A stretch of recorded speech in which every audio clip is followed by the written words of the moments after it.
They called it the Big Beautiful Bill. For Oklahoma families, the consequences may be measured in missed doctor visits, postponed operations, unpaid hospital bills, and longer waits in crowded emergency rooms. These 6 Oklahoma officials voted for the law. The question for this video is simple: who got permanent protection and who got sent to the waiting room? The first warning has already arrived. Oklahoma's Active Affordable Care Act marketplace enrollment fell from 265,157 people to 179,600 in 1 year. That is 85,557 fewer insured Oklahomans, a decline of more than 32%. Those people did not stop needing care. Their insurance cards disappeared. Their medical needs did not. Accuracy matters. The Big Beautiful Bill did not directly cause every coverage loss showing up in 2026. The first cliff came after Congress allowed enhanced ACA premium tax credits to expire and tightened eligibility rules. The Oklahoma delegation then voted for a law that prepares a second cliff: Medicaid work reporting, more frequent eligibility checks, and limits on funding arrangements that support hospitals. Celia and Jorge Monreal live in Tyler, Texas, with 5 children. Jorge does hard concrete work. His knees are deteriorating, and he may need knee replacements to keep working. Without affordable coverage, the family faces choices like doctor visits or groceries. This destroys the lazy stereotype. Jorge's problem is not that he refuses to work. His knees are failing because he works. Eileen and Barry Spickler of Ottawa, Kansas, show another common problem. Barry worked nearly 50 years, then lost employer coverage before Medicare eligibility. His ACA plan had helped cover kidney stones, scans, and x-rays. When the monthly cost was scheduled to rise from $109 to $246, they expected him to go uninsured until Medicare. Kidney stones do not wait politely for Medicare. Andrew Hicks of Little Rock is a warning about Medicaid work reporting requirements. When Arkansas tried an earlier work requirement, Hicks was driving for Uber and attending graduate school. He lost Medicaid because he did not successfully navigate the reporting process. About 18,000 people lost coverage under that experiment, while research found no significant increase in employment or private insurance. People lost coverage. Employment did not rise. When people lose insurance, many do not rush to the emergency room right away. At first, they do the opposite. They skip doctor visits. They delay scans.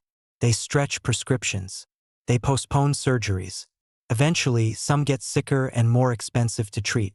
The medical need does not disappear. It gets more expensive.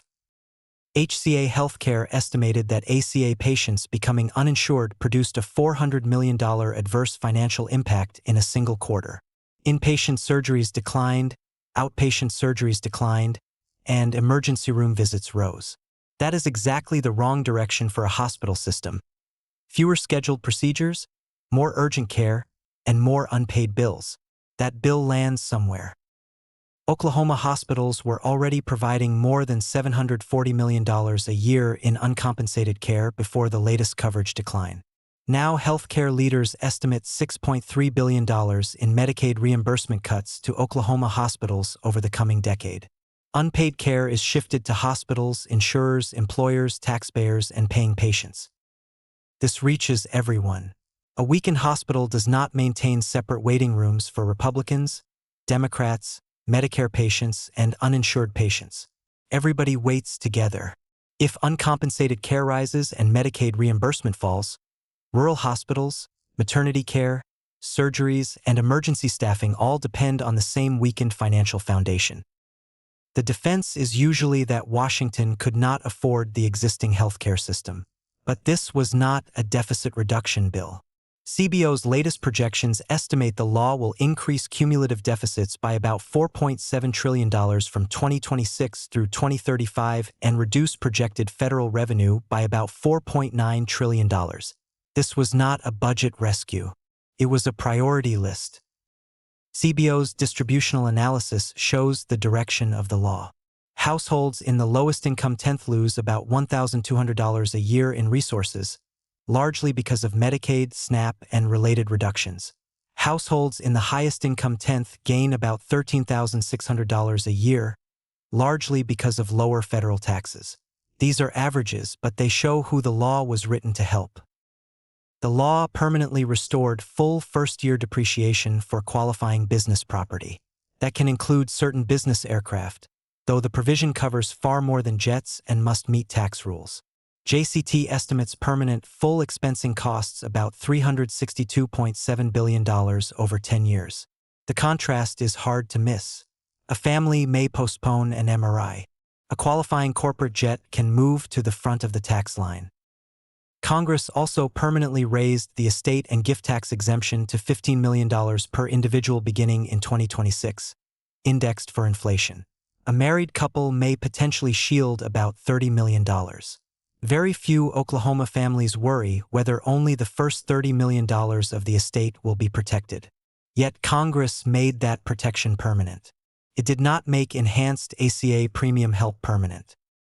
Congress wrote different calendars for different Americans. The deductions advertised to tipped workers, overtime workers, car buyers, and seniors all expire after 2028. The estate tax protection, qualified business income deduction, and full business expensing were made permanent. Washington did not forget expiration dates. It chose where to put them. Here is the sentence that says it plainly. Working people got a coupon that expires after the election. Wealthy interests got a lifetime membership. That is not a loophole in the calendar. It is the shell game hidden in the calendar. The Oklahomans losing health coverage did not have teams of tax attorneys proposing amendments. Concrete workers with damaged knees were not hosting Washington fundraisers. Early retirees caught between employer coverage and Medicare did not have lobbyists waiting outside committee rooms. But the industries seeking permanent tax provisions did, and Washington's lobbying firms had an extraordinarily profitable season.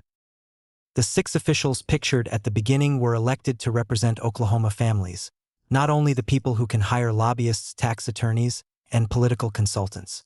Congress did not eliminate the need for health care. It moved the bill to hospitals, employers, patients, and communities. The next emergency room wait may come with 6 signatures attached. That leaves one question for Senator Lankford and Representatives Hearn, Burchine, Lucas, Cole, and Bice.